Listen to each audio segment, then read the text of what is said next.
Morning. Class 12 এর মেয়েরা জানি অনেক দিন থেকেই তোমরা অপেক্ষা করে আছো দিদিমণি কবে শুরু করবে ক্লাস। তো তোমাদের কতগুলো কোশ্চেন পাঠিয়েছি দেখবে জননের, 4টে চ্যাপ্টারের কোশ্চেন।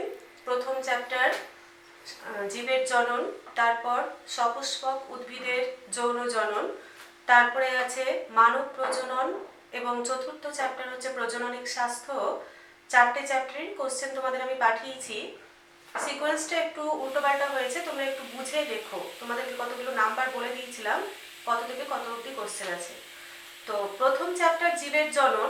জীবের জনন তোমরা এর আগে ক্লাস 10-এ পড়েছো কিছুটা, তোমাদের পরবর্তীতে পড়াবো জীবের জনন। আজকে শুরু করছি, খুব ইম্পর্টেন্ট দুটো চ্যাপ্টারের মধ্যে আছে, একটা হচ্ছে সপুষ্পক উদ্ভিদের যৌন জনন এবং মানব প্রজনন।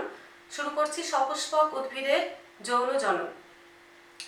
তোমরা ক্লাস 11-এ ফুলের গঠন পড়েছিলে। একটা আদর্শ ফুল যদি আমরা দেখি, একটা ফুলের গঠনে কি কি দেখতে পাওয়া যায় দেখো।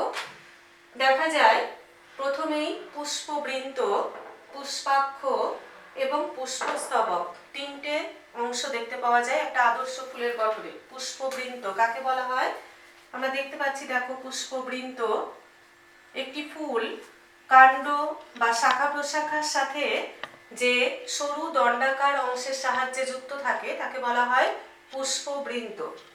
পুষ্পাক্ষ বা থ্যালামাস কাকে বলা হয়, পুষ্পবৃন্তের ঠিক ওপরে যে স্ফীত অংশ যার ওপর ফুলের বিভিন্ন অংশগুলো পরপর সাজানো থাকে তাকেই বলা হচ্ছে পুষ্পাক্ষ বা থ্যালামাস।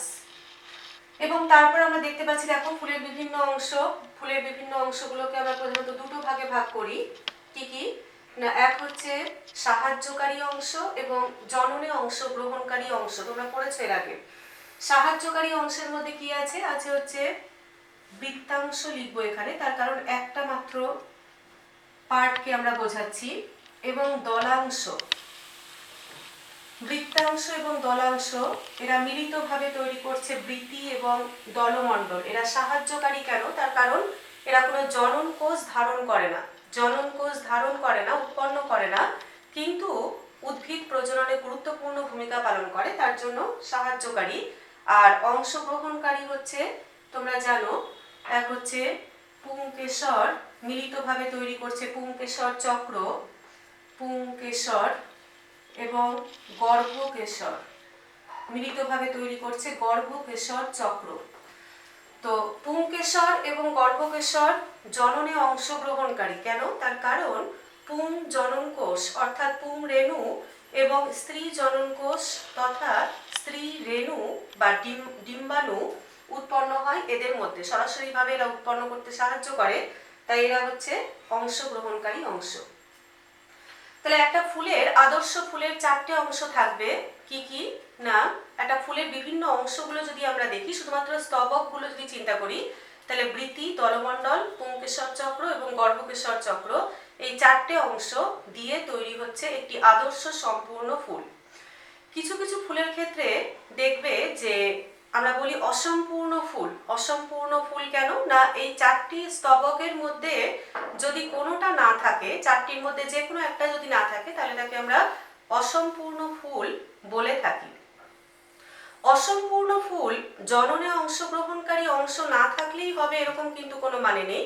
যদি এরকম হয় যে পুষ্পপুট গঠন করেছে, তোমাদের এর আগেও বলেছি যে বৃতি দলমণ্ডল একসাথে হয়ে গিয়ে পুষ্পপুট বা পেরিয়েন্ট তৈরি করেছে, অথচ পুংকেশর গর্ভকেশর দুটোই আছে, তখনও কিন্তু তাকে আমরা অসম্পূর্ণ ফুল বলবো। আর যদি পুংকেশর এবং গর্ভকেশরের যে কোনো একটা না থাকে, তাহলে তাকেও কিন্তু আমরা অসম্পূর্ণ একলিঙ্গ ফুল বলে থাকি, তোমরা জানো মেয়েরা। তো আজকে চলে আসছি কিভাবে একটা পরাগধানীর গঠন কিরকম হয় এবং এই পরাগধানীর ভেতরে কিভাবে পরাগ রেণু তথা পুং জনন কোষ উৎপন্ন হয় আমরা আলোচনা করব। দেখো, একটা পুংকেশরকে আমি এখানে বড় করে দেখিয়েছি। একটা পুংকেশরের কি কি অংশ আছে, দুটো অংশ। কি কি, এক হচ্ছে পুংদণ্ড এবং পরাগধানী। পুংদণ্ড একটা দণ্ডাকার সরু অংশ, যার মাথার উপর চ্যাপ্টা থলির মতন যে অংশ থাকে তাকে বলা হয় পরাগধানী। এবার দেখো, এই পরাগধানী পরাগধানী কিরকম হয় না, দেখতে পাচ্ছ এখানে লাল দিয়ে আমি দেখিয়েছি যে দুটো খণ্ডকে বিভক্ত, প্রত্যেকটা পরাগধানী এরকম দুটো খণ্ডকে বিভক্ত এবং মাঝখানে এরকম একটা অনুদৈর্ঘ্য লম্ব খাঁজ দ্বারা দুটো পরিষ্কার অংশ বিভক্ত থাকে, যারা পেছনের দিকে কিন্তু জুড়ে থাকে, পেছনটা জুড়ে থাকে কিন্তু মাঝখানটা এরকম মাঝখানে সামনের দিকে অঙ্কদেশে একটা অনুদৈর্ঘ্য খাঁজ দিয়ে দুটো খণ্ডকে বিভক্ত থাকে। আচ্ছা, তাহলে এটা কি যদি আমরা এইভাবে প্রস্থচ্ছেদ করি, পরাগধানীর যদি প্রস্থচ্ছেদ করি করে যদি আমরা দেখি তাহলে দেখবে দেখো এরকম মাঝখানে এই যে সামনের দিকে একটা অনুদৈর্ঘ্য খাঁজ যা দিয়ে দুটো খণ্ডকে বিভক্ত হয়েছে, দুটো খণ্ডকে বিভক্ত। এবার প্রত্যেকটা খণ্ডকের ভেতরে দেখো এরকম প্রত্যেকটা যেহেতু প্রস্থচ্ছেদ করেছি তার জন্য গোল দেখাচ্ছে কিন্তু অ্যাকচুয়ালি লম্বা প্রকৃতির হয়ে থাকে, এই গঠনটা কিন্তু অ্যাকচুয়ালি এরকম হয়। বলছে প্রত্যেকটা খণ্ডকের ভেতরে এরকম দুটো লম্বাটে পরাগথলি, এটাকে বলা হয় পরাগথলি বা মাইক্রোস্পোরাঞ্জিয়াম দেখা যায়। তাহলে কি হলো ঘটনাটা আবার বলছি, প্রত্যেকটা পরাগধানীর ভেতরেই যেহেতু পুংজনন কোষ তথা পরাগ রেণু উৎপন্ন হচ্ছে, তাহলে এর ইন্টারনাল স্ট্রাকচার, অ্যানাটমিক্যাল স্ট্রাকচার আমাদের জানতে হবে এবং কিভাবে পরাগ রেণু উৎপন্ন হচ্ছে আমাদের জানতে হবে। তাহলে আবার বলছি দেখো যে পরাগধানীকে যদি আমরা প্রস্থচ্ছেদ করি তাহলে কি দেখবো না, এরকম দুটো একটু আগেই বলেছি মাঝখানে এরকম একটা লম্বা খাঁজ দিয়ে দুটো অংশে বিভক্ত সামনের দিকে কিন্তু পেছনটা যুক্ত থাকে। তাহলে প্রস্থচ্ছেদ করলে দেখো এরকম আমরা দেখবো যে দুটো খণ্ডক আমরা দেখতে পাচ্ছি। এবার প্রত্যেকটা খণ্ডকের ভেতরে এরকম দুটো করে লম্বাটে পরাগথলি বা মাইক্রোস্পোরাঞ্জিয়াম দেখা যায়। তাহলে একটা পরাগধানীর মধ্যে কটা পরাগথলি হলো? 4টে পরাগথলি, তার জন্য একে বলা হচ্ছে টেট্রাস্পোরাঞ্জিয়েট বলা হয়ে থাকে। এবার বলছে দেখো প্রত্যেকটা পরাগধানী টোটালটা একটা বাইরের দিকে আবরণ দিয়ে বড় করে এঁকেছি, অ্যানাটমিক্যাল স্ট্রাকচার আসছি, বাইরের দিকে যে আবরণ দিয়ে আবৃত হয়ে থাকে একে বলা হচ্ছে এপিডার্মিস। টোটাল পরাগধানীটা বাইরের দিকে যে আবরণ দিয়ে আবৃত একে বলা হচ্ছে এপিডার্মিস এবং ভেতরটা হচ্ছে অধস্তক বা হাইপোডার্মিস, লাল দিয়ে এঁকেছি, এই যে এই অংশটা হচ্ছে অধস্তক বা হাইপোডার্মিস এবং এই হাইপোডার্মিস থেকেই তৈরি হচ্ছে পরাগথলি বা মাইক্রোস্পোরাঞ্জিয়াম গঠিত হয়ে থাকে। হাইপোডার্মিস অধস্তক থেকেই উৎপন্ন হচ্ছে পরাগথলি। আচ্ছা, এবার দেখো প্রত্যেকটা পরাগথলি বা মাইক্রোস্পোরাঞ্জিয়াম টোটালটাই আমি এখানে এঁকেছি। যদি অ্যানাটমিক্যাল স্ট্রাকচারটা দেখি, যদি দেখি তাহলে কি কি দেখবো, বলছে প্রত্যেকটা পরাগথলি হচ্ছে প্রধানত দুটো অংশ দিয়ে তৈরি হয়, পরাগথলির দুটো অংশ দিয়ে তৈরি হয়। কি কি? এক হচ্ছে দেখো পুরোটাই হচ্ছে প্রাচীর আর ভেতরের এখানে আমি রেণু অবস্থায় দেখিয়েছি কিন্তু প্রাথমিক অবস্থায় এমনটা থাকে না, প্রাথমিক অবস্থায় পুরোটাই কোষ দিয়ে ভর্তি থাকে, অবিভেদিত কোষ দ্বারা ভর্তি থাকে, যাকে বলা হয় রেণুধর কলা। তাহলে আবার বলছি যে পরাগধানীর যদি অ্যানাটমিক্যাল স্ট্রাকচার আমরা দেখি, অন্তর্গঠন, কলাস্থানিক গঠন, তাহলে দেখব যে দুটো অংশ আছে প্রধানত। কি কি? এক হচ্ছে প্রাচীর আর হচ্ছে রেণুধর কলা দিয়ে তৈরি হয় টোটাল পরাগধানীর। এবার বলছে দেখো প্রাচীর কি দিয়ে তৈরি হয়েছে? প্রাচীর তিনটে, আবার এখানে অ্যাকচুয়ালি 4টে লেয়ার থাকে। কি কি থাকে না, বাইরের দিকে হচ্ছে এপিডার্মিস, একটু আগেই দেখিয়েছি এপিডার্মিস,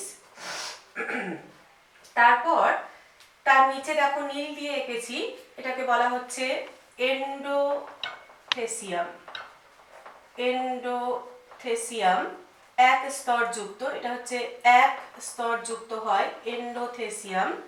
তার নিচে 1 থেকে 3 স্তর যুক্ত, এই যে 1 থেকে 3 স্তর যুক্ত, এটাকে বলা হচ্ছে মধ্যস্তর এবং এরও নিচে আরেকটা এক স্তরই এরকম কোষের লেয়ার থাকে। তাহলে টোটাল 4টা লেয়ার দিয়ে তৈরি হচ্ছে পরাগধানীর প্রাচীর, এরকম এক স্তরই কোষ দিয়ে গঠিত। ভেতরের একেবারেই ইন্টারনাল যে লেয়ারটা, এটাকে বলছি ট্যাপেটাম, ট্যাপেটাম বলা হয়। তাহলে প্রাচীর, পরাগধানীর প্রাচীর কি কি দিয়ে তৈরি? 4টে স্তর দিয়ে। কি কি আবার বলছি? এপিডার্মিস, তার নিচে লাল দিয়ে এঁকেছি 1 স্তর যুক্ত এন্ডোথেসিয়াম, তারপর 1 থেকে 3 স্তর যুক্ত কোষীয় সংগঠনকে বলা হচ্ছে মধ্যস্তর, এবং তার নিচে 1 স্তর যুক্ত নীল দিয়ে এঁকেছি, একে বলা হচ্ছে ট্যাপেটাম, ট্যাপেটাম বলা হয়ে থাকে। তাহলে রেণুধর কলাকে ঢেকে রেখেছে কে? রেণুধর কলার একেবারেই উপরের স্তরটা কি? ট্যাপেটাম।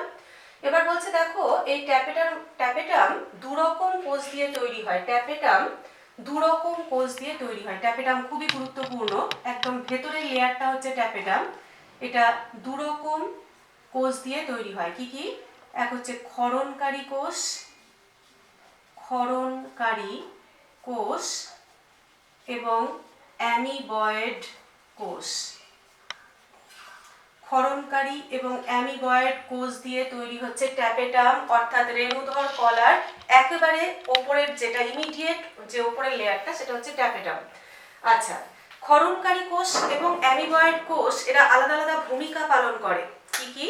বলছে ক্ষরণকারী কোষ থেকে ক্ষরিত হচ্ছে স্পোরোপোলেনিন, স্পোরোপোলেনিন এক ধরনের ফ্যাট জাতীয় উপাদান যেটা রেণু বহিঃপ্রাচীর গঠন করতে সাহায্য করে। ক্ষরণকারী কোষ থেকে ক্ষরিত হচ্ছে স্পোরোপোলেনিন যেটা রেণু বহিঃপ্রাচীর গঠন করে।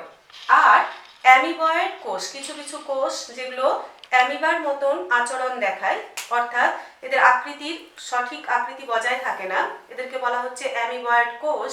এই অ্যামিবয়েড কোষগুলোর কাজ কি? অ্যামিবয়েড কোষগুলো হচ্ছে ক্যালেজ নামক এনজাইম ক্ষরণ করে। তোমরা বইয়ে পেয়ে যাবে ক্যালেজ, ক্যালেজ নামক উৎসেচক ক্ষরণ করে, যেটা কি করে না, এই যে এঁকেছি দেখো স্পোর টেট্রাড, প্রথমে যেটা তো আসছি আমি ধীরে ধীরে, স্পোর টেট্রাডের চারপাশে যেটা সাধারণ আবরণ থাকে একে বলা হয়ে থাকে ক্যালোজ। এই ক্যালোজ অংশকে দ্রবীভূত করতে সাহায্য করে ক্যালেজ নামক এনজাইম। তাহলে কি বললাম আবার বলছি, প্রাচীরটা হচ্ছে 4টে স্তর দিয়ে তৈরি, এপিডার্মিস, এন্ডোথেসিয়াম, মধ্যস্তর, ট্যাপেটাম। ট্যাপেটাম দুরকম কোষ দিয়ে তৈরি, ক্ষরণকারী এবং অ্যামিবয়েড। ক্ষরণকারী কোষ থেকে ক্ষরিত হচ্ছে স্পোরোপোলেনিন যেটা রেণুর বাইরের প্রাচীর তৈরি করে, আর অ্যামিবয়েড কোষ থেকে ক্ষরিত হচ্ছে ক্যালেজ নামক এনজাইম যেটা এই স্পোর টেট্রাডের চারপাশে ক্যালোজকে দ্রবীভূত করতে সাহায্য করে। এছাড়াও রেণুধর কলার আর কি কাজ দেখতে পাওয়া যায়? আর কি কাজ আছে? বলছে যে এছাড়াও ট্যাপেটামের আর কি কাজ আছে? যেহেতু ট্যাপেটাম দেখো একদম ভেতরের স্তর, তাহলে রেণুধর কলাকে ঢেকে রেখেছে, রক্ষা করতে সাহায্য করে এবং রেণুধর কলাকে পুষ্টি প্রদান করতেও সাহায্য করে থাকে। আচ্ছা, এবার বলছে দেখো এখানে দেখিয়েছি একটা অংশ দেখতে পাচ্ছ তোমরা, যে একটা পরাগধানী যখন ম্যাচিওর হয়ে যায়, অর্থাৎ যখন এর ভেতরে পরাগরেণু উৎপন্ন হয়ে গেছে এবং পরিণত হয়ে গেছে, তখন এর ভেতর থেকে পরাগরেণু কিভাবে বেরিয়ে আসবে? বলছে এই যে দুটো থলি, এটা একটা থলি, এটা একটা থলি, এটাকে আমি বড় করে দেখিয়েছি, এইভাবে ছিল প্রাথমিক অবস্থায়। তো বলছে এই যে দুটো থলি, প্রত্যেকটা খণ্ডকে এই হিসেবে যদি ভাগ করি, তাহলে প্রত্যেকটা খণ্ডকে এই যে দুটো থলি, তার মাঝখানে এই অনুপ্রস্থ অংশ যেটা বিদীর্ণ হয়ে যায় এবং এখান থেকেই পরাগরেণু বাইরের দিকে নির্গত হয়। তাহলে এই অংশকে কি বলা হচ্ছে? বলা হচ্ছে স্টোমিয়াম, স্টোমিয়াম বলা হয়ে থাকে। স্টোমিয়াম বলা হয় যে অংশটা বিদীর্ণ হয়ে, দুটো থলির মাঝখানের যে অংশ বিদীর্ণ হয়ে পরাগরেণু বাইরের দিকে নির্গত হচ্ছে, তাকে স্টোমিয়াম বলা হয়ে থাকে। আচ্ছা, তাহলে এই হয়ে গেল দেখো একটা পরাগধানীর অ্যানাটমিক্যাল স্ট্রাকচার আমরা দেখলাম। এবার দেখবো যে এর ভেতরে কিভাবে পরাগরেণু উৎপন্ন হয়। পরাগরেণু যে প্রক্রিয়ায় উৎপন্ন হয় পরাগরেণু মাতৃকোষ থেকে, তাকে কি বলা হয়? বলা হচ্ছে মাইক্রোস্পোরোজেনেসিস। যেহেতু আমরা জানি যে পুংরেণু হচ্ছে ক্ষুদ্র, তাই মাইক্রোস্পোর, এবং উৎপন্ন হওয়ার যে পদ্ধতি তাকে বলছি মাইক্রোস্পোরোজেনেসিস। কিভাবে তৈরি হয়? বলছে প্রাথমিক অবস্থায় এই পুরোটাই প্রাচীর। প্রাথমিক অবস্থায় ভেতরের দিকে বলেছি একটু আগেই অবিভেদিত কোষ থাকে, যাকে বলা হয়ে থাকে রেণুধর কলা। এবং এই রেণুধর কলার কোষগুলো প্রথমে মাইটোসিস প্রক্রিয়ায় বিভাজিত হয়ে যে কোষ তৈরি করে তাকে বলা হয় রেণু মাতৃকোষ, মাইটোসিস প্রক্রিয়ায় বিভাজিত হয়ে রেণু মাতৃকোষ কোথা থেকে তৈরি হচ্ছে? রেণুধর কলার কোষ থেকে। তারপর প্রত্যেকটা রেণু মাতৃকোষ মিওসিস প্রক্রিয়ায় বিভাজিত হয়ে, মিওসিস প্রক্রিয়ায় তোমরা নিশ্চয়ই জানো হ্রাস বিভাজন, তাহলে একটা মাতৃকোষ থেকে 4টে কোষ তৈরি হবে। তাহলে প্রত্যেকটা রেণু মাতৃকোষ থেকে এরপর কি হচ্ছে না, মিওসিস বিভাজনের দ্বারা এরকম স্পোর টেট্রাড তৈরি হয়। টেট্রাড অর্থাৎ 4টা পরাগ রেণু একসাথে থাকছে প্রাথমিক অবস্থায়, প্রাথমিক অবস্থায় একসাথে থাকে, একটা কমন প্রাচীর দিয়ে আবৃত হয়ে থাকে, যাকে বলেছি একটু আগেই ক্যালোজ বলা হয়ে থাকে। আচ্ছা, তো বলছে দেখো যে এরকম প্রত্যেকটা রেণু মাতৃকোষ মিওসিস প্রক্রিয়ায় বিভাজিত হয়ে তৈরি করছে স্পোর টেট্রাড। এই স্পোর টেট্রাডের 4টে রেণুর অ্যারেঞ্জমেন্ট বিভিন্ন রকম হতে পারে। কিরকম? যেমন এটা হচ্ছে টেট্রাহেড্রাল, তোমরা বইয়ের মধ্যে পেয়ে যাবে টেট্রাহেড্রাল। টেট্রাহেড্রাল তার মানে আরেকটা কোথায়? এখানে আমরা 3টে দেখতে পাচ্ছি, আরেকটা কোথায়? পেছনের দিকে আছে, এটা 3 ডাইমেনশনাল ফিগার, যেটাকে আমরা এইভাবে দেখতে পাবো না, 4টে একসাথে অবস্থান করছে, পেছনের দিকে একটা আছে টেট্রাহেড্রাল। তারপরে কি দেখো, এটা হচ্ছে আইসোবাইল্যাটারাল, সমান সমান ভাবে দুদিকে অবস্থান করছে, অপোজিট ডেকাসেট, অপোজিট ডেকাসেট অ্যারেঞ্জমেন্ট। এছাড়াও হতে পারে এরকম, তোমার এটাকে বলা হচ্ছে লিনিয়ার ফর্ম, লিনিয়ার ফর্ম বলা হয়ে থাকে। আর কি? আর হচ্ছে টি আকৃতি যুক্ত হয়ে থাকে। তাহলে কি কি বললাম দেখো, এটা হচ্ছে টেট্রাহেড্রাল প্রকৃতির, আইসোবাইল্যাটারাল দুদিকে সমানভাবে, অপোজিট ডেকাসেট, লিনিয়ার ফর্ম এবং টি আকৃতির হতে পারে। তাহলে 4টে রেণু একসাথে থেকে একটা আবরণ দিয়ে কিন্তু আবৃত হয়ে আছে। পরবর্তীতে এই আবরণকে দ্রবীভূত করতে সাহায্য করছে কে? ক্যালেজ এনজাইম। কোথা থেকে খরিত হয় ক্যালেজ এনজাইম? একটু আগেই বলেছি, ট্যাপেটামের অ্যামিবয়েড কোষ থেকে খরিত হয় ক্যালেজ, যেটা কি করছে, এই ক্যালোজটাকে দ্রবীভূত করে দিচ্ছে এবং তার ফলে 4টা রেণু আলাদা হয়ে যায়। আচ্ছা, এবার দেখো প্রত্যেকটা পরাগ রেণুর গঠনে চলে আসছি। তাহলে এরকম 4টে পরাগ রেণু আছে স্পোর টেট্রাডের মধ্যে। এবার একটা রেণুর গঠন আমরা দেখছি, একক পরাগ রেণুর গঠন কিরকম হয় বলছে দেখো, এটা হচ্ছে প্রাথমিক অবস্থায় কিন্তু একটা নিউক্লিয়াস যুক্তই থাকে, প্রাথমিক অবস্থায় একটা নিউক্লিয়াস থাকে, কিন্তু পরবর্তীতে যখন বিদারণ হবে, পরাগধানী যখন বিদীর্ণ হবে, মনে রাখবে কিন্তু এটা খুব ভালো করে, পরাগধানীর বিদারণের আগেই কিন্তু পরাগ রেণু দুটো নিউক্লিয়াস যুক্ত হয়। পরাগধানীর বিদারণের আগেই পরাগ রেণু গর্ভমুণ্ডে পড়ার আগেই এর মধ্যে দুটো নিউক্লিয়াস থাকে, প্রাথমিক অবস্থায় একটা থাকে। আচ্ছা, তো দেখো এরকম একক কোষ হচ্ছে পরাগ রেণু, যার ভেতরে আমরা দেখতে পাচ্ছি সাইটোপ্লাজম, ভেতরে সাইটোপ্লাজম এবং নিউক্লিয়াস আছে। মনে রাখবে এই সাইটোপ্লাজমের মধ্যে কি থাকছে? থাকছে আনস্যাচুরেটেড ফ্যাট এবং স্টার্চ। কি থাকে?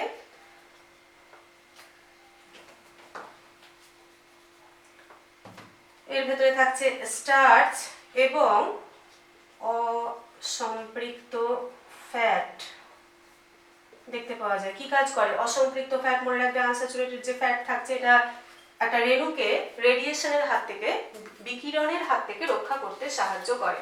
আচ্ছা, এবং এর প্রাচীর দেখো, প্রাচীর হচ্ছে দুটো স্তর যুক্ত হয়ে থাকে, এটাকে বলা হয়, টোটালটাকে আমরা কি বলে থাকি, এই প্রাচীরটাকে একত্রে, দুটো স্তরকে একত্রে বলা হয় স্পোরোডার্ম, স্পোরোডার্ম বলা হয়। এবার এর ভেতরের লেয়ারটা কি? এটাকে বলা হচ্ছে ইন্টাইন, ইন্টাইন, ইন্টাইন, আর বাইরের লেয়ারটা হচ্ছে এক্সাইন। তাহলে রেণু প্রাচীর বা স্পোরোডার্ম দুটো স্তর যুক্ত হয়, অন্তঃস্তক বা ইন্টাইন এবং বহিঃস্তক বা এক্সাইন দুটো স্তর যুক্ত হয়ে থাকে। এবার বলছে দেখো ইন্টাইন কি দিয়ে তৈরি হয়? ইন্টাইন কি দিয়ে তৈরি হয়? এটা হচ্ছে তৈরি হচ্ছে পেকটিন এবং সেলুলোজ দ্বারা, পেকটিন ও সেলুলোজ দ্বারা তৈরি হচ্ছে ইন্টাইন। আর এক্সাইন কি দিয়ে তৈরি হয়? এক্সাইন নিশ্চয়ই একটু আগেই বলেছি আমি, স্পোরোপোলেনিন, এক রকমের ফ্যাট জাতীয় উপাদান, এক রকমের ফ্যাট জাতীয় উপাদান। এছাড়াও কিছু প্রোটিন দিয়ে তৈরি হচ্ছে এক্সাইন। আর একটু জানবে, দেখা যায় যে পতঙ্গ পরাগী যে ফুলগুলো, পতঙ্গ পরাগী যে ফুলগুলো, তাদের এক্সাইনের বাইরের দিকে আবার একটা হলুদ রঙের চটচটে একটা তৈলাক্ত পদার্থ থাকে পতঙ্গ পরাগী ফুলের ক্ষেত্রে। শুধু পতঙ্গ পরাগী ফুলের ক্ষেত্রে এক্সাইনের বাইরের দিকে আবার একটা হলুদ রঙের চটচটে পদার্থ থাকে, তাকে কি বলা হয়? Pollen kit. এটাকে বলা হচ্ছে পোলেন কিট। সাহায্য করে কিসে? আমরা জানি পতঙ্গ পরাগী ফুল মানেই এর ধর্মই হচ্ছে গর্ভমুণ্ডকে গর্ভমুণ্ডের মধ্যে একে স্থাপিত হতে হবে, এবং তার জন্য কিরকম হয়? চটচটে প্রকৃতির একটা ধর্ম হচ্ছে চটচটে প্রকৃতির, যেটা পোলেন কিট একে প্রদান করে। আচ্ছা, এছাড়াও আরো জানতে হবে যে এই যে এক্সাইন বললাম আমি, এক্সাইন এর আবার দুটো লেয়ার আছে, প্রধানত দুটো লেয়ার, আবার এই লেয়ারের মধ্যে অনেক কটা সাব লেয়ার দেখতে পাওয়া যায়। এক্সাইনের দুটো লেয়ার আছে, কি কি? এক হচ্ছে বাইরের দিকে হচ্ছে সেক্সাইন এবং ভেতরের দিকে হচ্ছে নেক্সাইন। তাহলে বহিঃপ্রাচীর বা এক্সাইন আবার দুটো লেয়ার যুক্ত হয়, কি কি? বাইরের দিকে সেক্সাইন, ভেতরের দিকে নেক্সাইন দেখা যায়। এবং দেখো এরকম কিছু দূর পর পর সেক্সাইন এবং নেক্সাইন জুড়ে জুড়ে এরকম রন্ধ্র তৈরি করেছে, আমরা দেখতে পাচ্ছি এরকম রন্ধ্র তৈরি করেছে। একে কি বলা হয়? রেণু রন্ধ্র বলা হয়ে থাকে, রেণু রন্ধ্র বলা হয়। তাহলে যদি এটা কিন্তু তোমাদের প্র্যাকটিক্যালও আছে, পরাগরেণু, এরপরে তোমরা প্র্যাকটিক্যালে করবে কিভাবে পরাগরেণুর অঙ্কুরোদ্গম ঘটে এবং পরাগরেণু কিভাবে উৎপন্ন হয়। তোমাদের দু জায়গায় আছে কিন্তু, এটা স্পটিং এও আছে, আবার হচ্ছে তোমাদের এক্সপেরিমেন্টাল পার্টেও আছে। অতএব এবং এখান থেকে কিন্তু ভাইভার কোশ্চেন হয়, ভালো করে পড়বে পরাগরেণুর গঠন। আবার বলছি, এটা হচ্ছে একটা একক কোষ যার মধ্যে দুটো নিউক্লিয়াস, প্রথমে একটা থাকে, পরবর্তীতে দুটো নিউক্লিয়াস তৈরি হয়। কি কি? যে ছোটটা আমরা দেখতে পাচ্ছি এরকম আকৃতি, লেন্স আকৃতির যেটা, এটাকে বলা হচ্ছে কি? এটাকে বলা হয়ে থাকে জনন নিউক্লিয়াস। তোমরা এর আগেও পড়েছো ক্লাস 10-এ, জনন নিউক্লিয়াস। আর বড়টা হচ্ছে নালিকা নিউক্লিয়াস, বড়টা নালিকা নিউক্লিয়াস, ছোটটা হচ্ছে জনন নিউক্লিয়াস। ভেতরে দুটো নিউক্লিয়াস ম্যাচিওর অবস্থায় থাকে, কিন্তু যখন তৈরি হচ্ছে তখন একটাই মাত্র নিউক্লিয়াস থাকে। ভেতরে সাইটোপ্লাজম আছে, যার ভেতরে কি আছে? স্টার্চ এবং আনস্যাচুরেটেড ফ্যাট। প্রাচীর হচ্ছে দুটো স্তর যুক্ত হয়ে থাকে, কি কি? এক হচ্ছে ইনটাইন অন্তঃস্তক, এক্সাইন বহিস্তক। বহিস্তক আবার দুটো লেয়ার যুক্ত, সেক্সাইন নেক্সাইন, রন্ধ্র যুক্ত হয় এবং পতঙ্গ পরাগী ফুলের ক্ষেত্রে পোলেন কিট যুক্ত হয়ে থাকে। তাহলে এই হয়ে গেল দেখো আমাদের পুংকেশর চক্র থেকে কিভাবে পরাগরেণু তৈরি হচ্ছে আমরা আলোচনা করলাম। প্রথমে আলোচনা করলাম পরাগধানীর গঠন। পরাগধানী দুটো খণ্ডক যুক্ত, প্রত্যেকটা খণ্ডকে দুটো করে পরাগথলি সাধারণত থাকে, বাইস্পোরাঞ্জিওটা হয়ে থাকে কিন্তু আমি এখানে টেট্রাস্পোরাঞ্জিয়েটের কথা বললাম, চারটে পরাগথলি যুক্ত। প্রত্যেকটা পরাগথলি অ্যাকচুয়ালি লম্বাটে গঠন এরকম হয়, কিন্তু যেহেতু প্রস্থচ্ছেদ করেছি তাই এরকম গোলাকার আমরা দেখতে পাচ্ছি। প্রাথমিক অবস্থায় শুধু এপিডার্মিস থাকে আর থাকে হাইপোডার্মিস। এই টোটাল হাইপোডার্মিস থেকেই তৈরি হচ্ছে ভেতরের যাবতীয় গঠন। প্রত্যেকটা পরাগথলির প্রাচীর আছে আর ভেতরে ছিল রেণুধর কলা। প্রাথমিক অবস্থায় প্রাচীর চারটে লেয়ার যুক্ত, কি কি? এপিডার্মিস, এন্ডোথেসিয়াম, মধ্যস্তর, ট্যাপেটাম। ট্যাপেটাম দুরকম কোষ দিয়ে, ক্ষরণকারী, অ্যামিবয়েড, আলাদা আলাদা ভূমিকা পালন করে। আর যদি কমন ফাংশন বলতে হয় তাহলে কি বলবো? ট্যাপেটাম হচ্ছে রেণুধর কলাকে ঢেকে রাখে এবং রেণু মাতৃকোষকে পুষ্টি প্রদান করে। এবার এই রেণুধর কলার কোষ প্রথমে মাইটোসিস প্রক্রিয়ায় বিভাজিত হয়ে প্রথমে তৈরি করছে এরকম রেণু মাতৃকোষ। রেণু মাতৃকোষ যেটা মিওসিস প্রক্রিয়ায় বিভাজিত হয়ে তৈরি করছে স্পোর টেট্রাড। কেন টেট্রাড? তার কারণ চারটে হ্যাপ্লয়েড রেণু প্রথমে একটাই প্রাচীর দিয়ে, কমন ক্যালোজ প্রাচীর দিয়ে আবৃত হয়ে থাকে। এরা বিভিন্ন ফর্মে হতে পারে এবং পরবর্তীতে ক্যালেজ দিয়ে দ্রবীভূত হয়ে গিয়ে আলাদা আলাদা হচ্ছে রেণুগুলো। আর এই হচ্ছে একটা পরাগ রেণুর গঠন। তাহলে দেখো আমাদের হয়ে গেল পরাগধানীর অ্যানাটমিক্যাল স্ট্রাকচার এবং কিভাবে পরাগরেণু বা পরাগরেণু উৎপন্ন হয় বা মাইক্রোস্পোরোজেনেসিস এবং একক পরাগরেণুর গঠন আমাদের আলোচনা হলো। এরপর চলে যাচ্ছি স্ত্রী স্তবক বা গর্ভকেশর চক্রের গঠন।